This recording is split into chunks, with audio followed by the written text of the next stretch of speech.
खुलुमबाय गोजोन फुंबिलिनि गासैबो बड'लेण्ड बुब्लिनि अनसायगिरिफोरखौ बरायग्रोबाय। दिनै 26 आगस्ट सनिबारनि फानजामुथिखौ फरायथिनो लादों आं गेवलां हाज'वारिया। फानजामुथिनि गिबियाव दं मेष राशि। नोंथाङा दिनै गोबां जेंना जेंसिजों सौसिनो गोनां जागोन। नोंथांनि मावनो लानाय खामानियाव हेंथा होनाया बांसिन जागोन। मावनो साननाय खामानिफोरा जाफुंसारनाय नङा। बृष राशि। दिनै नोंथाङा सोरजोंबा नांज्लायनो हागौ। गुबुना नोंथांखौ दिनै सैया सैया खालामगोन। गुबुननि बाथ्राखौ लानानै नोंथाङा गोसोआव गाज्रि मोनगोन। मिथुन राशि। दिनै नोंथांनि गोसोआव मोनसे गोदान सिमां नुगोन। सोरनिबा अननाय मोजां मोननायाव गबगोन। गोसोआव मोजां मोनलायनायनि बान्दोआव गोख्रों जागोन। कर्कट राशि।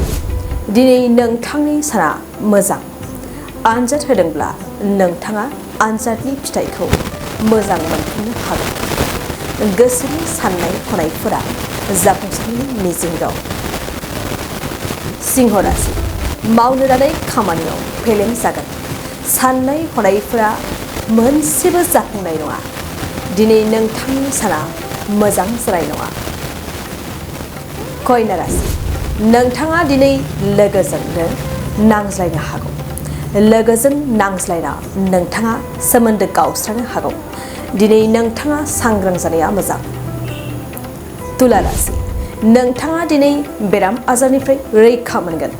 नोंथांनि देहाया गोख्रों जागोन। दिनै नोंथाङा आयु बांगोन। वृश्चिक राशि। दिनै नोंथाङा बेफार फालांगियाव खहा जागोन। धोन सम्पथियाबो खहा जागोन। गासै खामानियावनो फेलें जागोन। धनु राशि। नोंथांनि दिनैनि साना मोजां। खैफोदनि समाव नोंथांखौ लोगोआ हेफाजाब होगोन।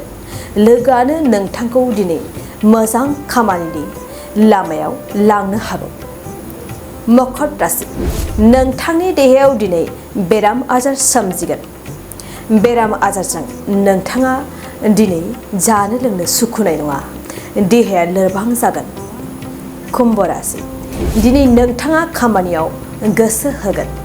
मावनाय दांनायाव गुबुनफोरजों समान समान मावफानो हागोन। खामानियाव जौगानो हागोन। मीन राशि। नखराव गोजोन खुसि फैगोन। नखरनि गासैबो सोद्रोमाफोरनि अनलायनाया बांसिन जागोन।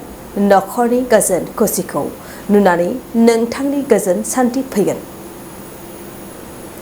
दिनै सानसेनि राशि फरायथिनायाबो एसेनोसै। आसा खालामो नोंथांनि दिनैनि साना मोजाङै मोजां थांगोन। बेखौ बड'लेण्ड बुब्लि नखरनिफ्राय मिजिंथिबाय। गोजोन्थों। चिराङाव सावस्रि सिबिथायनि थाखाय मोनसे मोजां फाहामथायनि राहाखौ लानानै फैदों एसटि क्लिनिकआ। आथिखालाव सुबुंनि देहायाव नुजाथिबाय थानाय डायबिटिस बेरामनि थाखाय मोजां फाहामथाय होयो एसटि क्लिनिकआ। चिरां जिल्लानि SBI काजलगाव ब्रान्चनि लांगोनायाव फसंनाय एसटि क्लिनिकआव डायबिटिस बेरामनि अनगायैबो फाहामथाय होबावगोन लिभारनि जेंना आरो माखासे सरासनस्रा बेमारफोर।